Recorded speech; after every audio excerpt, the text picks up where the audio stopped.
Ассаламу алейкум туғандар, қандайсыздар? Назарыңыздарда қайрадан эле Базар жоқ каналы. Бүгін 18 май 2022 жыл мен Бишкек шаарынын түштүк тарабы Ак Өргө конушунда турам туғандар. Ушул жерден бир сатылуучу үй бар экен. Азыркы чыгарылышта сиздерге ошол жөнүндө маалымат берейин дегем. Биринчи эле баруу жолун түшүндүрөйүн. Азыр мен турган жер Жолон көчөсү жана Барпы Алыкулов көчөсүнүн кесилишинде турам туғандар. Бул жерде жана 216 маршрутканын конечный деле жайгашкан. Биздин сатылуучу үйгө баруу үчүн ушул жерден биз чыгыш тарапты карай 250 метрдей басып барсак, Айдын көл көчөсү жайгашкан тугандар. Ал жерде башталышында Кайрат магазин деле бар. Ошол жерден сиздер оң тарапты карай, түштүк тарапты карай дагы 200 метрдей басып барсаңыздар сатылуучу үйгө бара аласыздар.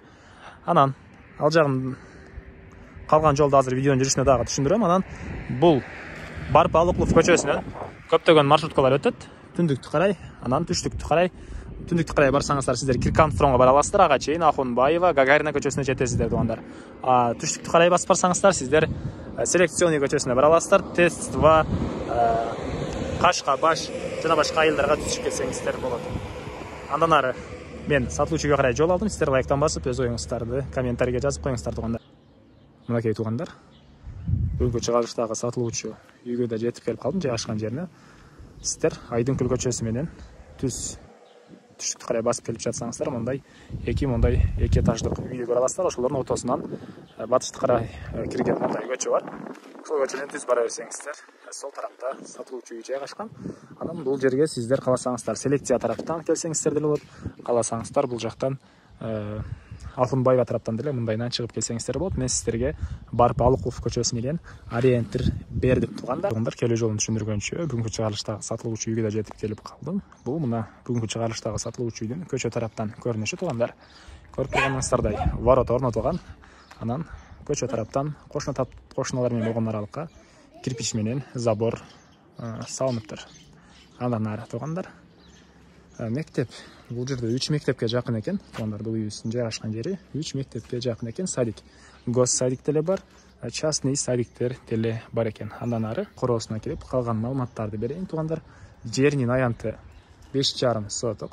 Документтер боюнча кызыл китеп, техпаспорт баары бар экен. Мына бул воротадан киргенде эле жерде тугандар. Мына бул жакка бир машина баткандай жер бар экен. Бир машинанын да көрөк машина баткандай жер бар экен. Анан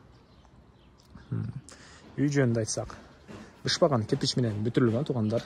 33 квадрат метр. Тышкы тарабы декоративный штукатурка экен. Суу, свет, канализация бар. Газдын трубалары келген, бирок газ теле келген. Бирок киргизүү керек экен. Үйгө киргизилген эмес тугандар азыркы учурда. Азыр сиздерге биринчи эле болуп үйдүн ички тараптарына кирип көргөзөйүн, андан соң чыгып бул жактагы короосундагы калган маалыматтарды берем тугандар. Бул мына үйгө кирүүчү негизги эшиги мына ушундай темир эшик орнотулуптур тугандар. Киргенде перехожка тугандар. Потолок пластик экен, дуалдары шпаклевка. Батыш тараптан чоң терезе орнотулган. Пол, кафель. Анан ушул жерден түз батсак, үй ээси бул жерге душ кылуу планы болгон экен. Азыркы учурда раковина орнотулган, арестон орнотулган, суус арестон менен жылыйт. Анан бул жактан душка керектүү трубалар да орнотулуптур. Сиздер бир гана душевой кабина орнотсоңуздар болду. Бул жак душ бүтөт тугандар. Андан ары ушул эле жерден сол тарапка кайрылсак кухня жайгашкан. Мына ушундай көрүнүштө дуалдары обой, потолок гипсокартон жана чыгыш тараптан чоң терезе орнотулуптур. 2 кабат экен тугандар.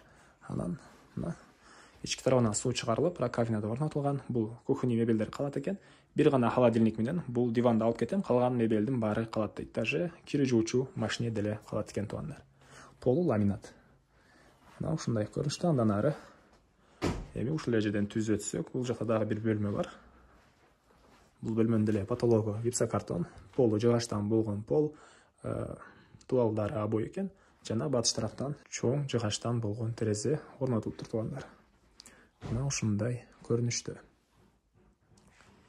Эми кайра эле короосуна чыгып калган маалыматтарды берейин тугандар. Дагы бир жолу эскерте кетейин, жеринин аянты 5,5 соток.